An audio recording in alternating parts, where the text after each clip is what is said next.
بسم الله الحمد لله وحده والصلاة والسلام على رسول الله. السلام عليكم ورحمة الله وبركاته. İnşallah бүгін біз сіздермен бірге пайғамбар саллаллаху өлімі және Абу Бакр радиаллаху анхудың алғашқы халифаттығын бастаймыз. Менің дауысым естіліп тұр ма барлықтарыңызға?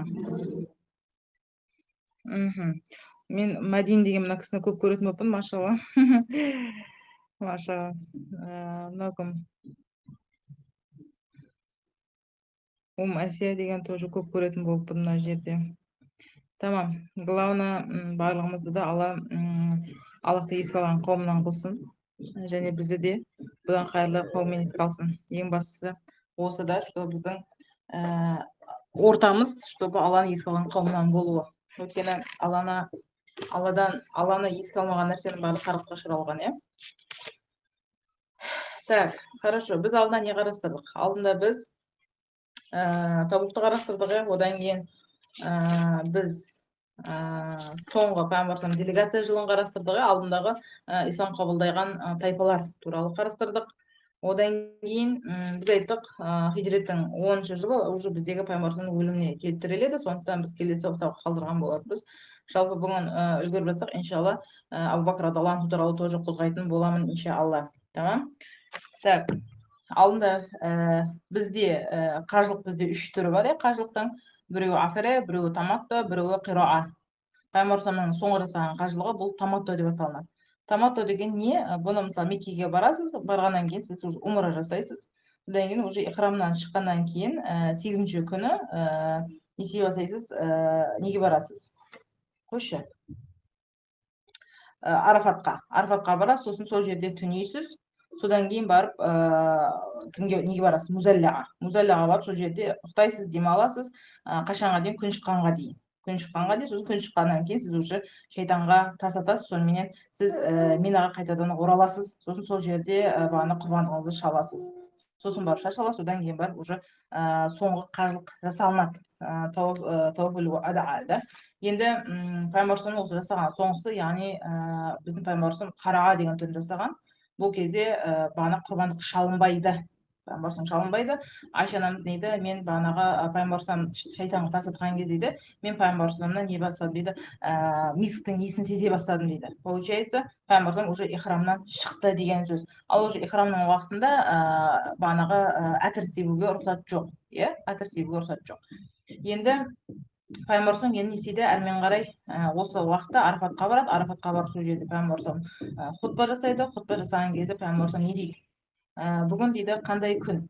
Сонда адамдар тұрады, дейді, бұл харам айы дейді. Харам ай, яғни запретный месяц. Бұл қандай жер? Бұл харам жер. Яғни бұл жерде сен талдың басын жұлуыңа да болмайды, гүлді сындыруыңа да, былайша айтқан кезде даже күнә жаман нәрсені ойлауға да болмайды екен бұл жерге келген кезде ше, Меккеге келген кезде. Және дейді пайғамбар осы жерде дейді, мен мұсылмандарға дейді нені тоқтатам, яғни запрещаю, да, зұлымдық жасау бір-бірімізге, да, ғайбат жасауға тыйым салынады. Сосын егер кімнің аманаты болған болса, аманаттарды қайтару керек. Даже ол сөз болса да, ол іс болса да, барлық жағдайда нені аманаттың барлығын естуіміз керек, қайтаруымыз керек дейді. Сонымен пайғамбар енді біз кімге табынуымыз керек? Адамдар тұрады, бір Аллаға дейді. Мен кіммін? Сен Аллахтың елшісің дейді. Сол кезде пайғамбар намаз туралы, сосын зекет туралы көп қайталайды. Намаздың не үшін қайталау себептері? Бұл біз білеміз, жалпы Құранда намаз деген сөз 70 рет қайталанады. 70 рет или 700 рет, 70 рет айтып, егер мен қателеспесем, бұл уже намаздың жоғары екендігін көрсетеді.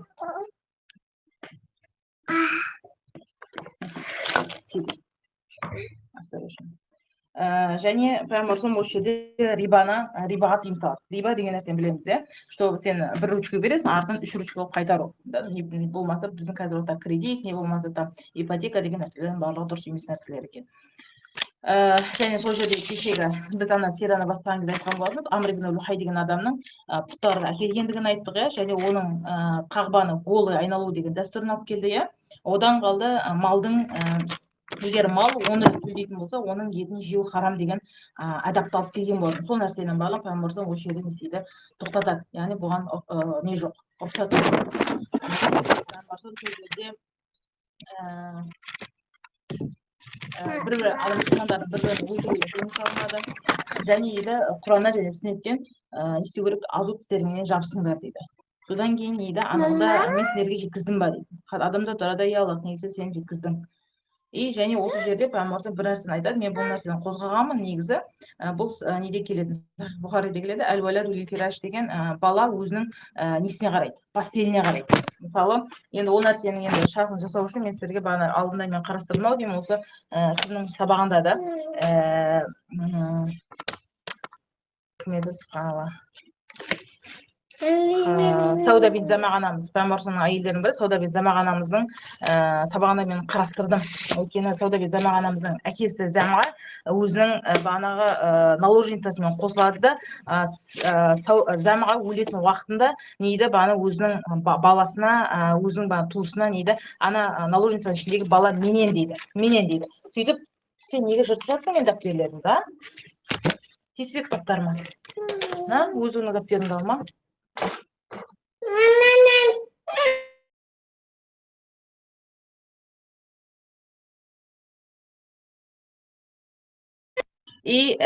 Сол уақытта мен айтқан болатынмын, что Замаға дейді, мен өлетін болсам дейді, мына наложница ішіндегі бала менікі дейді.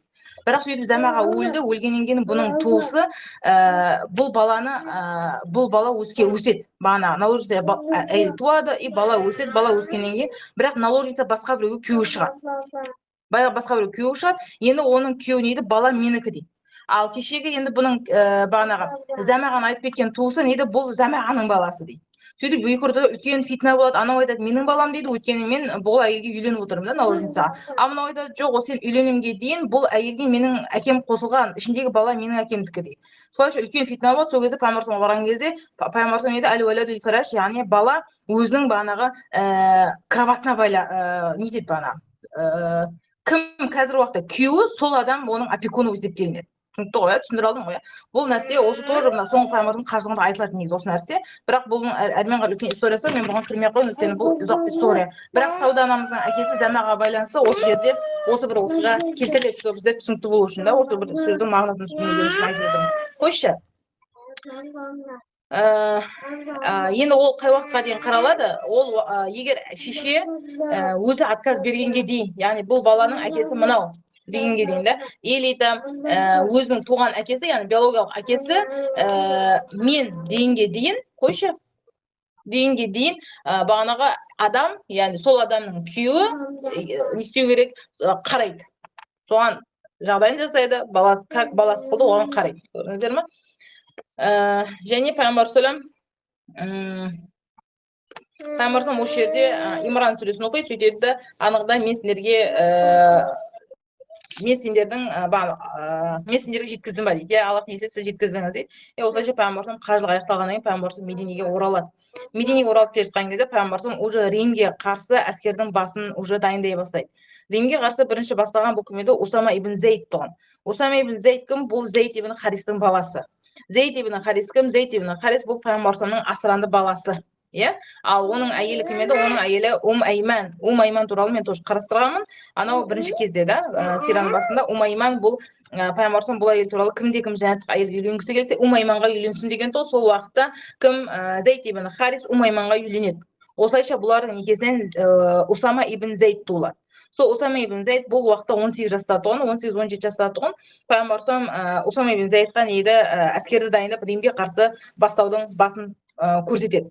Бірақ осы жолда пайғамбарымыз өте кім? Абу Бакр радиаллаху анху өте қатты жылай бастайды. Абу Бакр радиаллаху анху жылай бастайды. Адамдар түсінбейді. Абу Бакр дейді, неге сен жылайсың? Не жағдай? Абу Бакр дейді, сендер түсінбейсіңдер ме дейді. Анығында пайғамбарымның бағанағы бұл уже соңғы несі да, уже өлім сәті жақындады. Анығында пайғамбарымыз бізді тастап кетеді деп кім? Абу Бакр радиаллаху анху жылай бастайды. Бірақ пайғамбарымыз Мединеге келгеннен кейін қасына бағанағы Абу Умайхия деген пайғамбарымның как слугасы сияқты бір адам бар тұғын. Соны пайғамбарымның қасына алады да, нейді, о Абу Умайхия, кеттік Әл-Баққаға барайық дейді. Әл-Баққаға барайық, және сол жердегі сахабаларға не істейік дейді, дұға жасайық дейді. Осылайша Абу Умайхия екеуі Әл-Баққаға келеді, Әл-Баққа келіп дұға жасайды. Осы уақытта пайғамбарымыз нейді, о Абу Умайхия дейді, анында маған Алла екі таңдау берді дейді. Оның біреуі не Алланы таңдау, не қияметке дейін үмметпен бірге болу. Сонда Абу Макия радиаллаху анху тұрып не дейді, о Аллахтың елшісі, бізді тастамаңыз, бізбен бірге болсаңызшы қияметке дейін. Кетпеңізші десе не дейді, пайғамбарымыз жоқ дейді, мен анында Рафиул А'ла, яғни Аллахты таңдадым. Аллахтың жанындағы ең жоғары орынды таңдады. Осылайша пайғамбарымыз неден Әл-Бақадан оралады. Әл-Бақадан оралғаннан кейін уже пайғамбарымыз уже келе жатқан жолда пайғамбарымыз қатты ауыра бастайды. Пайғамбарымыз ауырған кезде, датау пайғамбарымыз қатты бас ауырған сонша, сол ауру үйде отырған Айшаға уже беріледі. Мысалы, сенің басың ауырса, кейде қасындағы адамда бас ауыра бастайды да. Сол сияқты Айша анамызға әлгі ауру не істей бастайды, әсер ете бастайды даже. Бірақ пайғамбар сол жердегі бүкіл әйелдерменен рұқсат алады, чтобы жазылғанға дейін, өзіне келгенге дейін Айшаның үйінде болуға. Өйткені осы жерде бір үлкен не жатыр да, польза, что многоженствода өмір сүретін мұсылман бауырлар осы жерде пайғамбарымыз даже ауырған кезінде де әйелдерінің рұқсатынсыз қалмаған Айшаның үйінде. Осы жерде үлкен польза. Осылайша бүкіл пайғамбарымыздың әйелдері пайғамбарымызға рұқсат берді, пайғамбарымыз осылайша кімнің үйінде қалды, Айша анамыздың. Айша анамыздың үйінде қалған кезде уже пайғамбарымыз өте қатты ауырады да, температурасы ыстығы көтеріле бастайды, өте қатты қыза бастайды, ыстықтай бастайды. Сонда пайғамбарымыз Әли менен кімді шақырады? Фадл кім ғой бізде? Аббасты шақырады. Еді маған неден Мединедегі 7 құдықтан су әкеліп бер дейді. 7 құдық, яғни құдықты білесіз, өте қатты мұздай су бар да. Содан менің үстіме дейді, су әкеліп үстіме құйыңдар дейді. Осылайша Әли менен Аббас екеуі су әкеліп пайғамбарымыздың үстіне 7 шелек су құяды.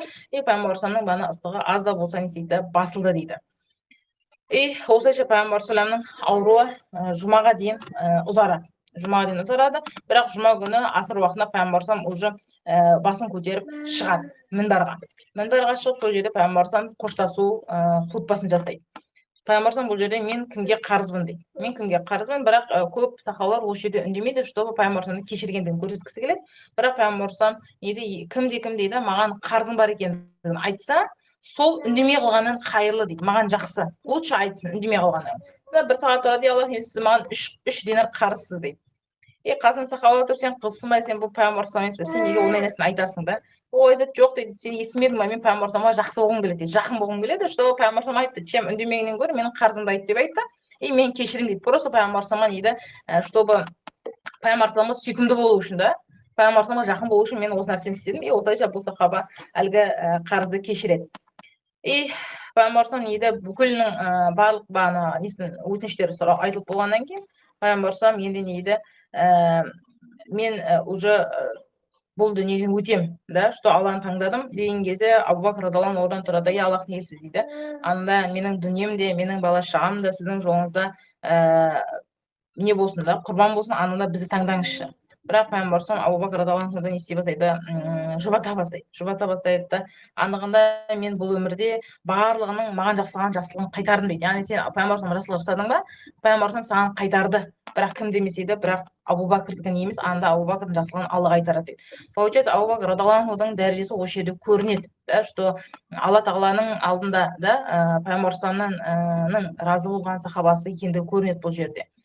Пайғамбарымыз осыменен не істейді, кері қарай қайтадан қайтады, бірақ осы жерде пайғамбарымыз келе жатқан кезде Усама ибн Зейдті көреді. Бағанағы 1000 әскері дайындап тұрғандығын, пайғамбарымыз Усамаға қарап саусағымен Усаманы көрсетеді, өзін көрсетеді және аспанды көрсетеді. Сонда бұл намек, что о Усама, сенің бағанағы жеңісің үшін мен Алладан дұға етем деген мағына тұғын бұл нәрсе. Осылайша Усама қалады. Енді осы жерде Усаманың шығуы бұл пайғамбарымыз өлгеннен кейін шығады негізі. Қазір біз үлгерсек бұған тоқталамыз. Ал бірақ Усаманың кейбір деректерде осы пайғамбарымыз өлгенге дейін шығып кетті деп көрсетеді. Пайғамбарымыз өлгеннен кейін шықты деп көрсетеді. Кейбір деректерде пайғамбарымыз тірі кезінде, яғни пайғамбарымыз ауырып жатқан кезінде уже Усама әскерге кетті екендігі көрсетіледі, да? Енді неге бұл Усама ибн Зейд пайғамбарымыз өлгеннен кейін шықты? Өйткені пайғамбарымыз шыққаннан кейін біз қазір үлгерсек тоқталамыз, что өте үлкен фитна болды. Өте үлкен фитна басталды, что пайғамбарымыз өлгеннен кейін уже қайтадан кім правитель болады, кім халиф болады деген мақсатта да. Көп адамдар Абу Бакрге қарсы шықты. Абу Бакр дейді, Усаманы алып тастайық дейді. Ол енді 18-де ешқандай опыты жоқ, зачем оны қойып, да? Оның орнына там Абу Байда или там Хамза или Аббас, Хамза деп одан басқа сахабалар бар емес па, неге соларды қоймаймыз деп не істейді, қарсы болады. И Абу Бакр радиаллаху анху тұрады, сендер қызсыңдар ма, пайғамбарымның қойған нәрсесін мен еш уақытта өзгертпеймін, және мен оған өзім бір нәрсені қоспаймын. Пайғамбарымның әкелген дініне мен ештеңе қоспаймын, және оның таңдаған таңдауына мен еш нәрсе алып тастамаймын. И всегда Абу Бакр радиаллаху анху кімнің, Усама ибн Заидтің бана отырған жылқысының узбечкасын ұстап неден шығарған болады, Меккеден. Получается, пайғамбарымыз өлгеннен кейін Абу Бакрдың халифаттылығында кім шығып отыр? Усама ибн Заид неге шығып отыр? Римге қарсы соғыстан басын бастап отыр деген сөз. Иә. Енді әрмен қарай кеттік. Мен басқа жаққа кіріп кеттім, иә. И пайғамбарымыз өз-өзіне келе бастаған кезде, о Айша дейді, бар дейді, Абу Бакр неге тұрсын дейді, имамдыққа. И пайғамбар кім, Айша анамыз не істейді, о Аллахтың елшісі, менің әкем жұмсақ қой дейді. Қазір ол Құран оқи бастаса, ол всегда жылайды. Абу Бакр радиаллаху анху всегда сондай тұғын. Абу Бакр радиаллаху анху Құран оқыған кезде ол жылайтын тұғын, сол жылаған даусынан көп адамдар исламды қабылдаған тұғын. Негізі Абу Бакрдың дауысы себепті. И Абу Бакр қазір намаз оқыса дейді, ол жылайды, оның оқығанын ешкім түсінбейді дейді. Неге басқа адам болмасқа дегендей. Сонда пайғамбарымыз тұрады, не дейді, о Айша дейді, сен Бәну Исраилардың ісін істегендей маған айтпайды. Получается, мына яһудилердің құруына себепші болған бұлар кімдер? Бұлар әйелдер еді. Әйелдер өзінің мнениесін ортаға салу арқылы бұл яһудилер мен христиандар құрды. И не дейді, кімге айт, Абу Бакр дейді, намазға тұрсын. И осылайша хабар кімге келеді? Біләлға келеді, что намазды Абу Бакр іздеу керек. Бірақ Абу Бакр ол уақытта болған жоқ Мединеде. Неге? Өйткені Абу Бакр радиаллаху анху ол уақытта екі әйел болған тұғын. Біреуі Мединенің ішінде, біреуі Мединенің сыртында тұғын. И Абу Бакр радиаллаху анху пайғамбарымыз ауырған кезде всегда Мединенің ішінде қалды. Пайғамбарымыз кішкене жағдай жасалған кезде ана Мединенің сыртындағы екінші әйеліне кетті. И сол уақытта пайғамбарымыз енді өзі бана хутбаға шыққаннан кейін бұл Абу Бакр радиаллаху анху бана өзінің әйелін навещать ету үшін неге кетеді? Мединенің сыртына кетеді, и сол жақта кідіріп қалады. И кім? Абу Бакр Біләл іздейді, бірақ Біләл таппайды. И сонымен тұрады, о Омар намазға тұр дейді. И Омар енді бұны ойлайды, бұл кімнің? Пайғамбарымның несі да, бұйрығы. И бұл тұрады намаз оқи бастайды.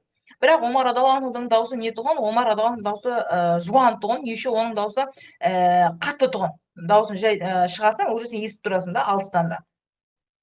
И бұл оқи бастаған кезде мына ненің артындағы занавесканың артында пайғамбарымыз уже жатыр да, былайша айтқан кезде мешіттің жарты бөлігі Айшаның үйі тұғын, ал Айшаның үйінде пайғамбарымыз жатыр да. И бұл пайғамбарымыз кімнің? Омардың дауысын естиді, не дейді? Уаллахи, Алла және Алланың елшісі бұдан риза емес. Уаллахи, Алла және Алланың елшісі бұдан риза емес. Уаллахи, Алла және Алланың елшісі бұдан риза емес деп 3 рет қайталайды. И Омар радиаллаху анху намазда не істейтінін білмей сасады. Не істеймін мен да, уже мына пайғамбарымыздың дауысын естиді. И бұл сразу намаз аяқтайды. Біләл дейді, не істедің дейді, неге бұлай болып жатыр? Сөйтсе Абу Бакр Біләл тұрады, Омар дейді, неге мені кінәлайсың? Мен анда Абу Бакрды іздедім, бір Абу Бакр жоқ, содан кейін мен саған айттым. Менің кінәм не? Абу Бакр жоқ. И осылайша бұл нені нәрсені көрсетеді, что Абу Бакрдан кейін билікке келетін бұл кім екендігін көрсетеді. Омар радиаллаху анху екендігін. И осылайша Абу Бакр келеді, Абу Бакр келген кезде уже әрмен қарай намазды өзі алады. Кейін осылайша 3 күн қатарынан Абу Бакр радиаллаху анху не болады? Имам болады. Бұл пятница, суббота, воскресенье, бағана айтқанымдай. Бірақ понедельник күні пайғамбарымыз уже жақсарады. И кім пайғамбарымыз Абу Бакр намазда тұрған кезде, кім пайғамбарымыз бағана занавесканың артынан қарайды, қараса бәрі намазда, и пайғамбарымыз өте қатты риза болады, что сахабалардың барлығы намазда, да, ешкімді күтіп тұрған жоқ, барлығы намазда көрген пайғамбарымыз өте қатты риза болады. И намаздың артына келіп кім оқиды? Пайғамбарымыз уже Абу Бакр оқып тұр, Абу Бакрдың алдына пайғамбарымыз келеді, и осылайша уже не болады? Получается, пайғамбарымыз Абу Бакрге имам болады, имам Абу Бакр бүкіл мұсылмандарға имам болады. Дәл осылай пайғамбарымыз соңғы несінде намазында осылай келеді. И пайғамбарымыз осы жерде намаз оқиды, намаздан кейін пайғамбарымыз соңғы несін жасайды, хутбасын. Бұл кезде менің қабірімді табынатын орынға айналдырып алмаңдар дейді. Менің қабірімді христиандар сықылды, яһудилер сықылды, банды табынатын жерге айналдырып алмаңдар дейді. Өйткені біз білеміз, христиандар не болмаса басқа яһудилер өздерінің пайғамбарларын как табынатын орын қылып алған тұғында. Және осы жерде тоже пайғамбарымыз намаздың жоғарылығын қайтадан насихаттайды. Намазды жіберіп алмау, намазға дұрыстап қарау, да, бұл бізге арналған негізгі насихат. Бұл намаз деген нәрсеге біз қазір жүздің барлығын қараймыз, да, тез оқимыз, 5 минутқа жетпейді намазымыз, қиямыз түгел емес, рукуғымыз түгел емес, әйтеуір оқығанымызға ризамыз, да. Вот. Ал бұл жерде пайғамбарымыз қайта өлімге дейін айтып кеткен насихаты бұл намаз. қайта намаз айтты. Сондықтан намазды жоғары екендігін түсінуіміз керек та. Одан кейін пайғамбар салам мына құлдарға не болмаса өзінің қызметкерлеріңе, балдарыңа зұлымдық жасамау керектігі. Яғни ол құл болса да, ол сенің қызметшің болса да, сен оның не істеуің керек, оның хақын беруің керек. Және джихадты тастамау керектігі. Алланың жолында соғысты тастамау керек. И осылайша пайғамбар мінбардан түседі, сол жердегі сахабалардың барлығын құшақтай бастайды. И сахабалар ойлайды, что пайғамбар уже жазылды да, барлығы нормально, өз-өзіне келді. И пайғамбар осыдан кейін қайтадан Айша анамыздың үйіне келіп жата бастайды. Сөйтсе артынан Абу Бәкір келеді. Абу Бәкір келеді, о Аллахтың елшісі дейді, ананда сіздің жағдайыңыз жақсы ма дейді. Сізде егер сіздің жағдайыңыз жақсы болатын болса, мен бағана мейін сыртындағы өзімнің әйеліме барып келгім келеді дейді. Намазға дейін де, келесі намазға дейін мен жүгіріп барып келейін. И пайғамбар Абу Бәкір радиаллаху анху кетеді осылайша. Абу Бәкір кеткен кезде Әли келеді. Ішке Әли кіреді да, о Аллахтың елшісі, жағдайың жақсы ма дейді. Иә, жағдай жақсы, барлығы жақсы. И Әли радиаллаху анху шығады. Әли радиаллаху анху шыққан кезде Аббас келеді да, о Әли дейді, анығында сен пайғамбарымызға бар дейді. Мен бағана пайғамбарым не оқып тұрған кезде, хутба оқып тұрған кезде мен дейді кімнің жүзінен, пайғамбарымның бейнесінен дейді жүзінен өлімді көрдім дейді. Яғни получается кімнің анығында Абдуманаптың ұрпақтары, яғни пайғамбарымның аталарының барлығы өлетін уақытта жақындаған кезде бір точкаға қарайтын болған, бір точкаға қарап сөйлейтін болған, бір точкаға қарап сөзін аяқтайтын болғанда, и мен сол взглядты көрдім дейді. И пайғамбар мен өлім жақындағанын мен сеземін, сен қазір пайғамбарымға бар, айт дейді, что сенен кейін, что пайғамбарымнан кейін халиф Аббастар болу керек, яғни пайғамбарымның ұрпақтары болу керек деген сөзді айт дейді. Өлімге дейін пайғамбарымның аузынан осы бір сөзді алу керек, чтобы біз ертеңгі уақытта бізді халифтықтан алып тастайды. Сонда Әли тұрады, жоқ дейді, уаллахи мен бұлай істемеймін дейді, мен бармаймын да, ештеңе де айтпаймын да. Егер қазір пайғамбарым жоқ деп айтатын болса дейді, что сендер еш уақытта билікке жақындай алмайсыңдар. Получается, қазір барады да, о Аллах елшісі, давайте Аббас халиф болсын дейтін болса, Аббастың ұрпақтары или там сіздің туыстарыңыз да, пайғамбарым жоқ дейтін болса не болады? Онда мүлде өмірлікке аббаситтер неге істемейді? Билікке келмейді. Да? Ал біз білеміз, пайғамбар өлгеннен кейін Абу Бәкір болды, Омар, Әли, Османнан кейін не кімдер келді? Абу Суфиян ұрпақтары келді. Получается, Абу Суфиян ұрпақтарынан кейін кімдер келеді? Аббаситтер келеді. Аббаситтер бұлар Аббастың ұрпақтары. Бұлар 600 жыл, 400 жыл билеген ұрпақтар. Яғни аббаситтер егер осы жерде Әли шынымен кірген болса пайғамбарымызға, бұлар өтіп еш уақытта не істемейтін еді, еш уақытта бұлар билікке жақындай алмайтын еді, өйткені пайғамбарымның жоқ деген сөзі үшін. Да? Ал Әлидің осы жерде бір даналығы көрінеді, субханалла. И осылайша кейін аббаситтер кейін билікке келді, бұлар 600 жыл мемлекетті биледі кейін. Да? И бірақ сол күні пайғамбарым қайтадан ести бастайды, қайтадан ауыра бастайды, дауысын жоғалта бастайды. И сөйтсе пайғамбарым бөлмесіне кім келеді? Абдулла келеді. Абдулла кімнің? Абу Бәкірдің баласы. Абу Бәкірдің біз білеміз бірнеше баласы болды, иә? Бірнеше баласы болды. Кімнің? Абдулла бұл Айшаның ағасы, получается, шешесі бір, әкесі бір, да? И болысы кіреді. Пайғамбарым келеді, сөйтсе Абдулланың қолында не болады? Кішкентай ғана ағаштың сынығы болады. Бұтақ сықылды. И пайғамбарым сол неге кімнің қолындағы, Абдулланың қолындағы таяққа қарай бастайды. Енді осы жерде мисвак деген нәрсе біз білеміз, иә, базарда сататын мисвак. Бірақ егер мисвак болмаса, кәдімгі ағаштың жаңқасы болмай ма, бұтағы сықылды, соны шайнап, соны как мисвак ретінде пайдалануға болады екен. И соны көреді, и Айша анамыз уже түсінеді пайғамбарымның уже мисвакты пайдаланғысы келетіндігін. И Айша анамыз кімнің? Абдулланың қолындағы бұтақты алады да не істей бастайды? Тісіменен шайнай бастайды, чтобы пайғамбарымға жұмсартып беру үшін. И пайғамбарым алады да өзінің тісін тазалай бастайды. Айша анамыз дейді, мен еш уақытта көрген емеспін дейді, пайғамбарымның бұлай тіс тазалағанын дейді. Субханалла, біз қазіргі уақытта мисвакты мүлде пайдаланбаймыз, иә. Мисвак деген біз ұмытып қалған қай уақыт, да? Ал осы жерде мисвактың өте жоғары дәреже екенін көруге болады. Пайғамбарымның өлім алдындағы пайдаланған нәрсесі. Ал екінші нәрсе, бұл кімнің? Айша анамызбенен пайғамбарымның өлетін алдындағы пайғамбарым кімнің сілекейімен пайғамбарымның сілекейі алмасты? Бұл Айша. Айша анамыздың бізде 11 достоинствосы бар, да? Дәрежесінің жоғарылығын көрсететін 11 ерекшелігі бар, басқа елдерге қарағандағы. Соның біреуі пайғамбарымның өлетін уақытында соңғы сілекейі араласқан әйел бұл Айша. Получается, Айша өзі не істеді? Бағанағы мисвакты шайнап кімге берді? Пайғамбарымға берді. И Айша пайғамбарым оның аузына салды. Получается, пайғамбарымның соңғы сілекейі араласқан адам бұл Айша. Бұл Айша анамыздың тағы бір ерекшеліктерінің біреуі. И пайғамбарым өте қатты қинала бастайды. Сонда Айша не дейді? Анығында егер дейді кім бұл өмірде өлетін болса, қиналмай өлді, жеңіл өлді деп айтатын болса, мен сенбеймін дейді. бұл өмірде кім қиналмай өлді, кім жеңіл өлді деп айтатын болса, мен бұған сенбеймін. Анда пайғамбарымның өлімі не? Пайғамбарымның өлімінің жоғары екендігін көрсетті. Өте қатты қиналып. Пайғамбарым өз-өзіне келген кезде мені кішкене көтер дейді, көкірек жағыма. Бірақ пайғамбарым Айша анамыз басын көтере берген кезде уже пайғамбарымның басы уже сылқ етіп денесінен түседі.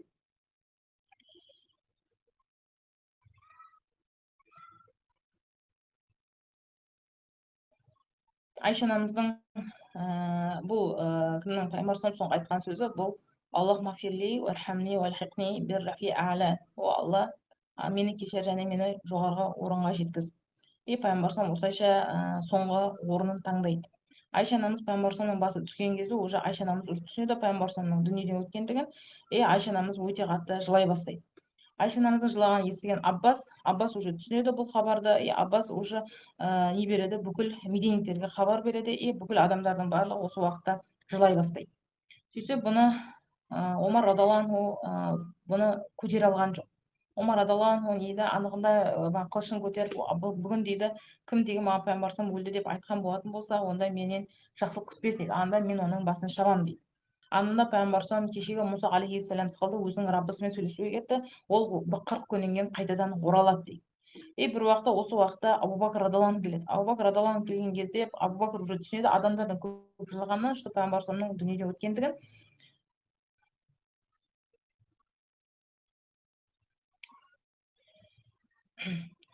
Абу Бакр радиаллаху анху бірден пайғамбарымның үйіне келеді. Үйіне келген кезде бағанағы неде жатқан Айшаның қасында жатқан пайғамбарымды көріп, пайғамбарымның бетінен сүйеді дейді, маңдайынан сүйіп, о Аллах не дейді, анда сені қалай тірі болсаң, өлген кезде де дәл сондай сұлусың.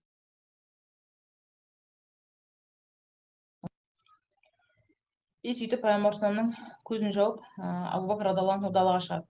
Осы жерде Абу Бакр радиаллаху анхудың тағы бір достоинствосы көрінеді, что барлық адамдар қиналып жатқан кезде, барлық адамдар бағандай өте қайға беріп жатқан кезде өз-өзін ұстай алған адам бұл только Абу Бакр радиаллаху анху.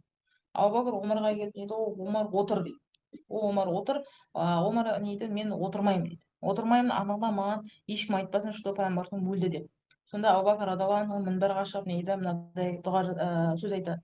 Анығында дейді, кім Мұхаммад өлді деген болса, Мұхаммад өлді, ал кім Мұхаммадқа табынған болса, анында Мұхаммад өлді, ал кім Аллаға табынған болса, анығында Алла тірі және ол мәңгі деген аяттарды оқи бастайды. Сонда Омар радиаллаху анху тұрады, о Абу Бакр дейді, анында бұндай аят бар ма еді Құранда дейді.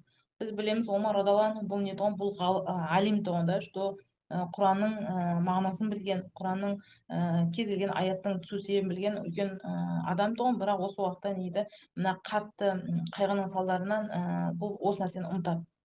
Осылайша Омар радиаллаху анху дейді, мен осы аятты оқыған кезде менің аяғымды біреу мына тіземе дейін шоқып тастаған сықыл дейді, мен жерге отыра кеттім дейді. Отыра кеттім, осылайша ақырып не дейді, өте қатты дауыстап жылай бастадым дейді. Осы кезде бүкіл мединеттердің барлығы жылай бастайды. Даже кейбір сахаба дейді, біз Мединеден бір орын таппадық дейді, чтобы отырып бір жылайтындай да, что өзімнің қайғымды бөлісетін бір орын таппадым дейді. Өте қатты жылаудың болған себепті. Біз білетін кешегі Укаша, кешегі кімді өлтірген, Хамзаны өлтірген Укаша кейін исламды қабылдады. Бұл кейін осы пайғамбарымның өлімін естігеннен кейін бұл 20 жыл парализован болды. Ал бір сахаба ол тірі кезінде өте қатты жүдеген тұғын, өте қатты жүдеді, арықтап та. Пайғамбарымыз бұдан сұрайды, саған не болды дейді, не жағдай, сен неге жүдеп кеттің? Сонда әлгі сахаба тұрады, я Аллах не дейді, андай мен сізді көрмесем, маған ештеңе батпайды дейді. Сізді көрмесем, маған не ас та батпайды, мен мүлде аппетитімді жоғалтамын дейді. Сонда пайғамбарымыз, сен неден қорқасың? Ол айтады, мен дейді, я Аллах не дейді, мен сізбен жәннатта бірге болғым келеді, мен сізді жоғалтудан қорқамын. Сонда пайғамбарымыз дейді, кімді сүйсе сонымен болады дейді. Получается, осы жерде бағанағы сүннетті сүйем деген адамдар осы жерде өз-өзіне ғибрат алса болады, что сүннетті сүю бұл просто ауыздағы бағанағы сүннетті сүю деген сөз емес. Бұл пайғамбарымның сүннетімен жүру, пайғамбарымның құлшылығындай құлшылық жасау, пайғамбарымның бағана әйелімен, несімен, балдарымен, досымен, көршісімен, басқа дін өкілдерімен қандай қарым-қатынаста болды, сол нәрсені жасасаң ғана сен не боласың, пайғамбарымның өміріндей өмір сүресің. Сол кезде ғана сен өзің айта аласың, что мен сүннетті сүйемін деп. Ал бірақ біз не тісімізді месоктен тазаламаймыз, не бағана сүннет намаздарды оқымаймыз, сөйтіп аламыз да келеміз да біз бағанағы пайғамбар сүйемін деп айтамыз. Бұл негізі өтірік. Бұл негізі өтірік, просто біз өз өзімізді алдап жүрген адамдардың біреуіміз да. Вот әрине бұл бәріміз емес, әрине арамызда бар бұндай нәрсе. И осы кезде пайғамбар өлген кезде барлық адамдар жылады дедік. Бірақ осы уақытта бірінші есіне жиғандар бұлар аңсарлар тұғын. Аңсарлар бірінші өз-өздеріне келеді да не дейді, тездетіп бағанағы аңсарлардың арасынан бір сахабаны халиф ретінде сайлайық дейді, что пайғамбар өлді, енді біз не істеуіміз керек, пайғамбар жердің қойнына қоямыз дегенше біздің арамыздан бір адамды сахаба қылып сайлауымыз керек дейді. Неге? Өйткені біз кеше пайғамбар ері қуған кезде біз не істедік, пайғамбар демеуші болдық, пайғамбар бізбен бірге өмір сүрді, бізбен бірге өлді, енді біздің арамыздан бір адам халиф болу керек дейді. И осылайша бұлар өздерінің араларынан Саад ибн Уаққасты халиф ретінде сайлайды. Сөйтсе бұны Омар радиаллаху естиді. Омар радиаллаху естиді, жүгіріп Абу-Бәкір келіп, Абу-Бәкір тездет дейді, ана жақта аңсарлар бірдеңені бүлдірмей тұрғанда тездетіп жетейік, барып сөйлесейік дейді. Осылайша Абу-Бәкір радиаллаху қасына Абу-Бәкірді Омарды алады, бір қолына Абу Убайда әл-Жаррахты алады. Осылайша Абу-Бәкір радиаллаху бағана аңсарлардың жиналған жеріне қарай жақындай бастайды. Келсе аңсарлардың барлығын істеп жатыр, дайындалып жатыр халифті сайлауға. Сонда бағана Абу-Бәкір тұрады, аңсарлар, бауырлар, сендер не істеп жатсыңдар дейді, не керек, не қалайсыңдар? Аңсарлар тұрады, Абу-Бәкір дейді, біз халиф сайлаймыз дейді, халиф керек бізге, біз өзіміздің арамыздан бағанағы бір адамды халиф ретінде сайламақшымыз, себебі біз пайғамбар жеңіс бердік, біз пайғамбар жақын болдық да, пайғамбар қуған кезде біз оған демеуші болдық, бұлар өздері мақтай бастайды. Сонда Омар Абу-Бәкір радиаллаху анху тұрады да, анығында сендер рас айттыңдар дейді, анығында сендер рас айттыңдар, бірақ менің бір айтатын бір екі ауыз сөзім бар, соны тыңдаңдар дейді. Анығында правитель бұл Құрайш болу керек дейді. Ал Мединедегілер бұлар Құрайш емес да, өйткені бұлар басқа тайпаның өкілдері болды. Ал Абу-Бәкір не дейді, Құрайш болу керек, что пайғамбар тегінен болу керек да, ол адам, таза араб болу керек. Бұл сөз Омар айтады, маған осы сөз ұнады дейді, что Құрайш болу керек, Абу-Бәкірдің манағыдай вступить еткені маған ұнап отыр дейді. Бір уақытта Абу-Бәкір дейді, мен сендерге екі адамды ұсынамын дейді. Оның біреуі мына адам, оның екіншісі мына адам деп, Омар менен Абу Байданың екі қолын көтереді Абу-Бәкір. Субханалла, қараңыз, Абу-Бәкірдің осы жердегі бір қарапайымдылығы да, мен осы уақытқа шейін мақтаған, мен бағана имам болған да пайғамбарымыз тірі кезінде деп айтудың орнына Абу-Бәкір не дейді, мен сендерге екі адамды ұсынамын дейді. Оның біреуі Омар, оның біреуі Абу Убайда әл-Жаррах радиаллаху анху.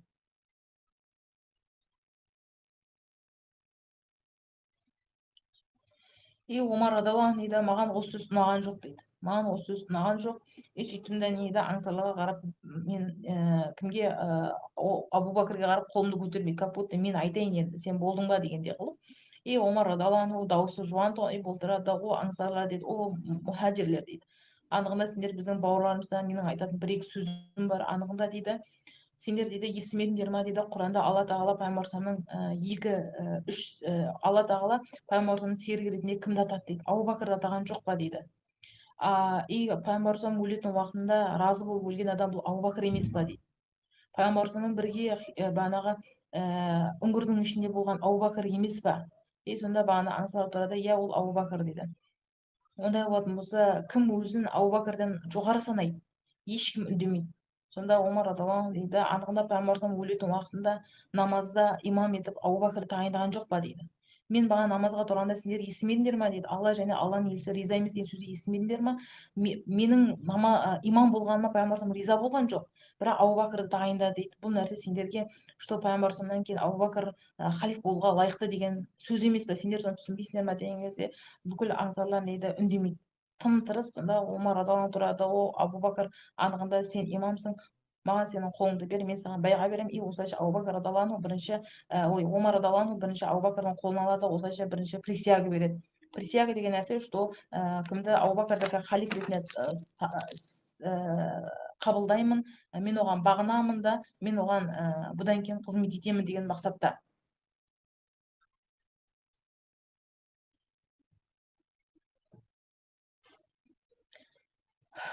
Абу-Бәкір радиаллаху анху осылайша бірінші Омар байға берді, одан кейін Абу Убайда, одан кейін аңсарлар, одан кейін уже басқа мұхаджирлер не бере бастады байға. Осылайша зұхыр намазының уақыты болады. Zuhur намазы уақыты болады, Біләл радиаллаху анху намазға тұрады, и осылайша намаздың басы азан басталады. Азан басталған кезде Біләл радиаллаху анху только ашхаду ан ла иляха иллаллах айтады, ашхаду анна мұхаммад расулуллах келген кезде не істей бастайды, жылай бастайды, и осылайша бүкіл Медине қайтадан пайғамбардың есіне алып барлығы жылай бастайды. Көп деректерде Біләл радиаллаху анху өлімге дейін азан бере алмаған. Көп жерлерде Біләл радиаллаху анху даже Мединеден кеткен. Мединеден кететін уақытында бұған Абу Бакр радиаллаху анху дейді, Біләл сен кетпе дейді. Кетпеш, да, Мединеден. Сонда Біләл радиаллаху анху дейді, Абу Бакр дейді, анында енді кезінде Біләлді сатып алған Абу Бакр еді ғой. Сонда не десе, егер сен өзіңнің құлың есебінде сатып алатын болсаң, мен хозяиныма бағынамын дейді. Ал егер сен мені алла үшін сатып алған болсаң, мені босат дейді. Анда бұл Медине маған пайғамбар есіме салады дейді, анда маған кетуге рұқсат бер. Осылайша Біләл радиаллаху анху Мединеден кеткен болатын.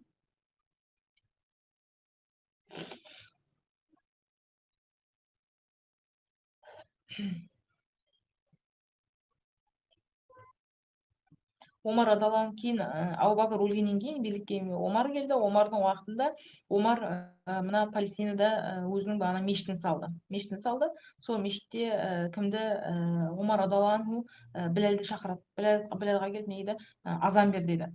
Анығында біз пайғамбарымызды сағындық, и осылайша Біләл радиаллаху анху тоже не дейді, Палестинада тоже азан бере бастайды, бірақ тоже да қайтадан бағанағы ашхаду ан ла иляха иллаллах айтқанмен ашхаду анна мұхаммад расулуллахқа келгенде қайтадан жылай бастайды. Осылайша бүкіл Палестинадағы сахабалардың барлығы пайғамбардың еске алған кезде Біләл радиаллаху анхумен бірге қосылып жылай бастайды. 10 жылдан кейін Біләл радиаллаху анху Мединеге оралады. Бұл уақытта Біләл радиаллаху анхудың Мединеге оралатынын әлі ешкім білмеген тұғын. Омар үйде тұғын. Ол уақытта билікте Хасан Хусейн радиаллаху анху, бұл кімнің, Фатима радиаллаху анханың балдары, да, жәннаттағы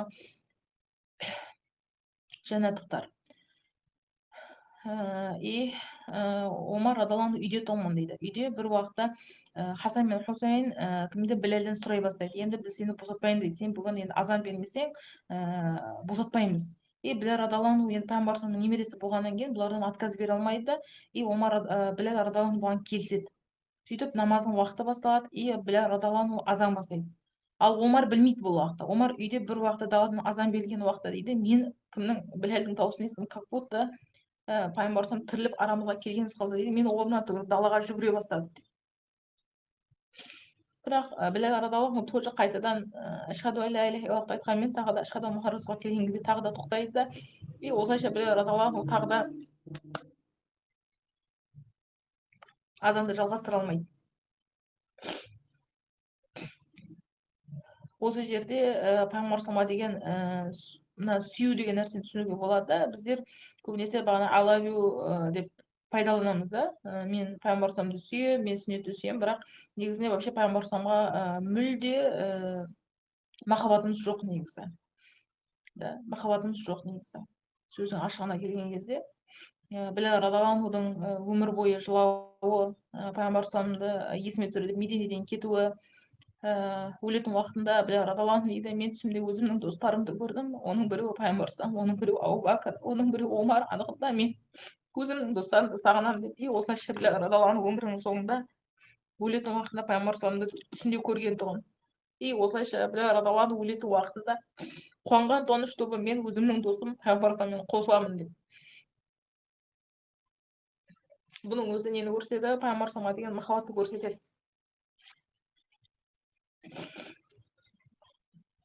Осылайша кім?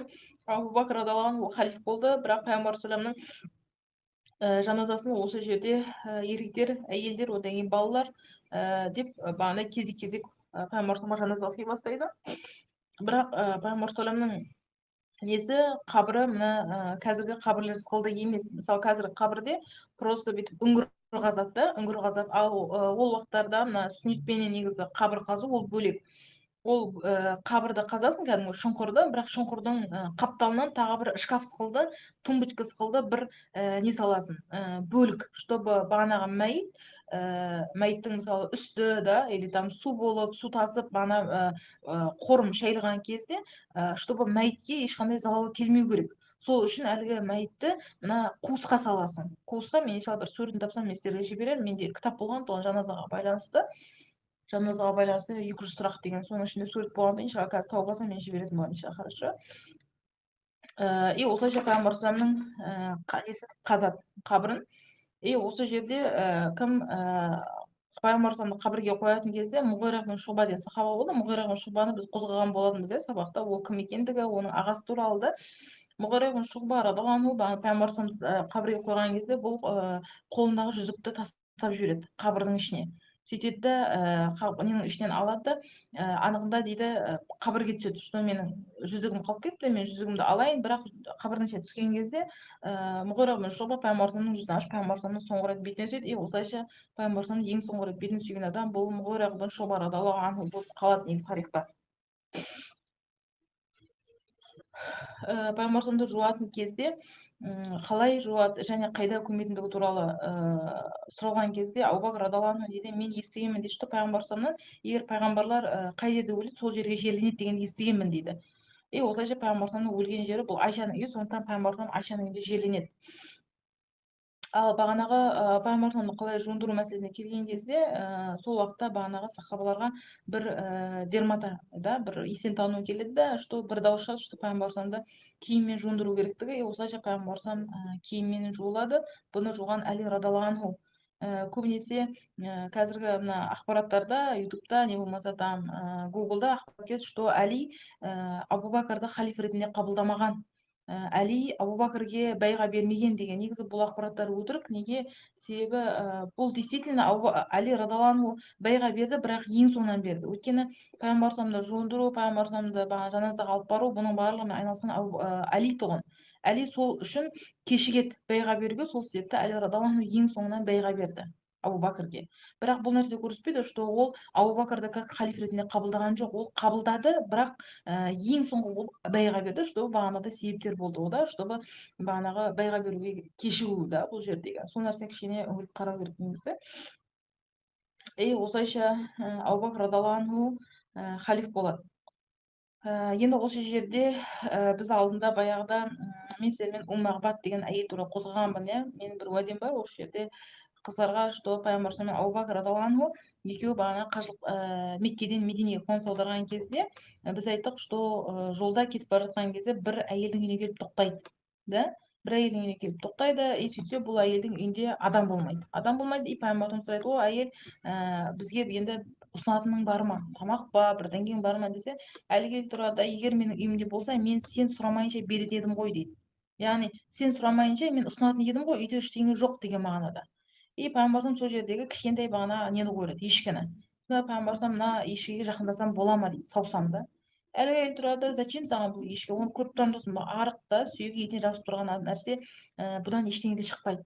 Сонда пайғамбарым сен рұқсат етесің ба дейді, иә мен рұқсат етемін. И осылайша пайғамбарым сол жерде сүт сауған тұғын, и сүт өте көп болғандығы соншалық бүкіл үйдің ыдыстары ыдысқа толатын тұғын. Бұл әйел кім еді? Бұл әйелдің есімі Мағбат радиаллаху анха, кейін исламды қабылдаған тұғын да.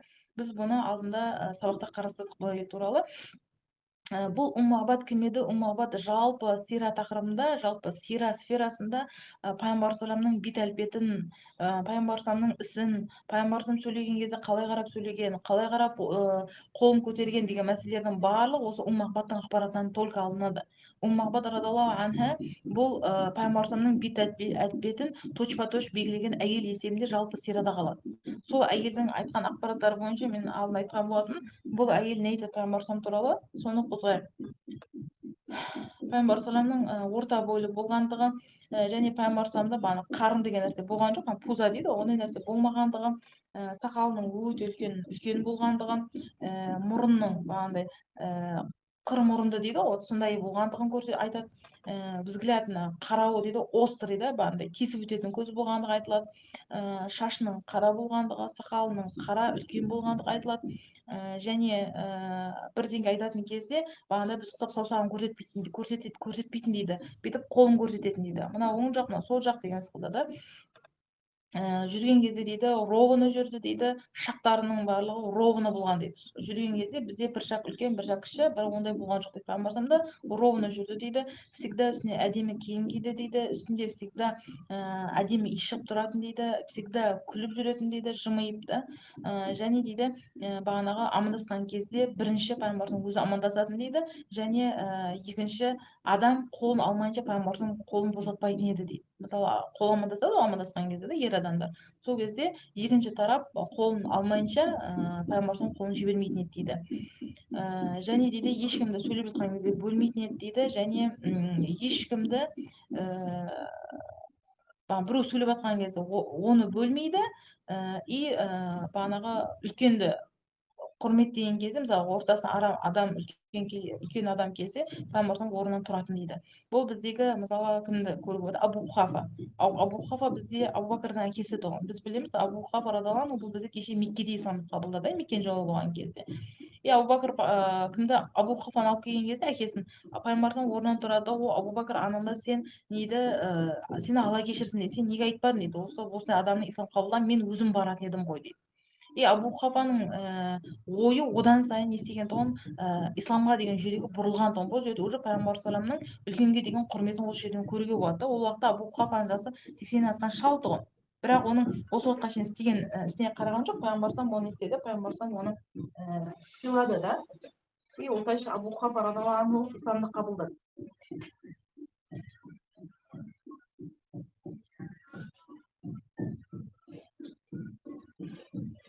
Осылайша билікке Абу Бәкір радиаллаху анху келеді. Бірақ Абу Бәкір билікке келгеннен кейін біз білеміз пайғамбарымыз қалай өлді, солай үлкен фитна болды аңсарлардың арасында. Одан кейін билікке талас болды да, что Абу Бәкір радиаллаху анхудың билікке келуі.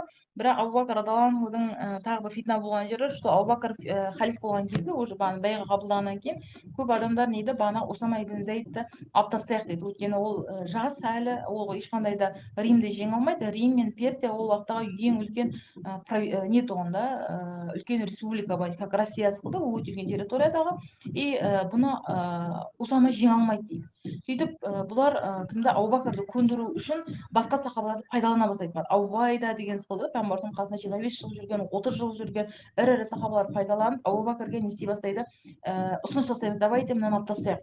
Бірақ Абу Бәкір дейді, уаллахи олай болмайды дейді, мен тірі тұрған кезде пайғамбарымның әкелген нәрсесіне ештеңе қосылмайды, және одан еш нәрсе алып тасталмайды дейді. Қойт маған бүкіл халифаттың адамдарының барлығы маған қарсы шықса да, мен одан дейді ештеңе алмаймын, ештеңе өзгертпеймін. Да? Ал егер маған кім қарсы шығатын болса, мен соғысуға дайынмын дейді. Осылайша кім Абу Бәкір радиаллаху анху, кімнің Убайда, кімнің Усаманың отырған жылқысының өзбечкасын ұстап Меккеден шығарады, кейін көп ұзамай Усама үлкен жеңіспен оралады.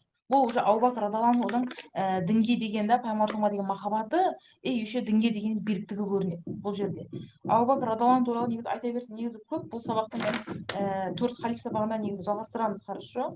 Өйткені Абу Бәкірдің әйелдері, оның исламды қабылдауы, оның бағанағы қалай дағуат жасағанда ең бірінші кезде, жалпы Абу Бәкір туралы хадистер, да, оның барлығы иншалла біз оның өлімі, ол туралы иншалла келесі сабақта қозғаймыз. Өйткені тақырып ауқымды, бұны қозғауға көп уақыт кетеді. Бірақ біз түсіндік, что пайғамбар өлгеннен кейін Абу Бәкір радиаллаху анху халиф болды, әрмен қарай не басталады, енді Абу Бәкірдің тұсындағы соғыстар басталады. Кешегі Мұсайлима кәззап пайғамбарымыздың уақытында өзін жалған пайғамбармын деп жариялаған жалған пайғамбар болды. Бірақ Абу Бәкірдің тұсында бұлар 4 пайғамбар болды. Өтірік пайғамбар.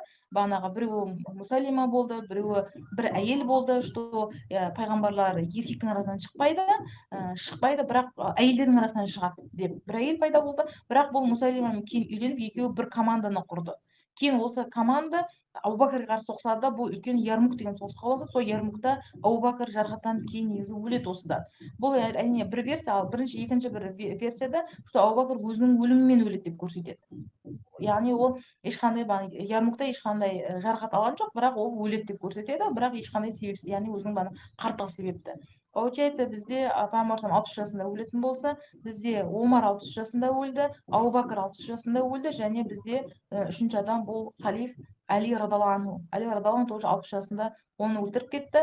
Омар тоже өлтірілді. Осман ибн Аффан тоже өлтірілді, бірақ Осман ибн Аффан 80-нен асқан шағында өлтірілді. Біз білеміз, бұның барлығында үстіне пайғамбар кіргендігі, олардың бағанағы ифтар уақытында пайғамбарымызбен бірге мағриб уақытында ифтар жасайтындығы да, субханалла. И осылайша біз бүгін сіздерменен сира сабағын аяқтаймыз, иншалла. Аллахтан сұраймыз осы бір нәрсені сіздерге және біздерге де пайдалы етуін. Аллахтан сұраймыз біздер және сіздерді пайғамбарымызбен бірге қияметте тірілтуін. Аллахтан сұраймыз бізге бұл өмірде пайғамбарымыздың жасаған амалдарындай құлшылықты нәсіп етуін. Аллахтан сұраймыз бізді де Аллахты еске алған қауымнан қылуын. Аллахумма амин. Артта айтсам, қайта айтсам, бұрып айтсам тәубе етіп Аллахқа қайтамын. Субханалла бихамдик, ашхаду ан ла илаха илля анта, астағфируллахи ва атубу илейхи. Ассаламу алейкум ва рахматуллахи ва баракатух.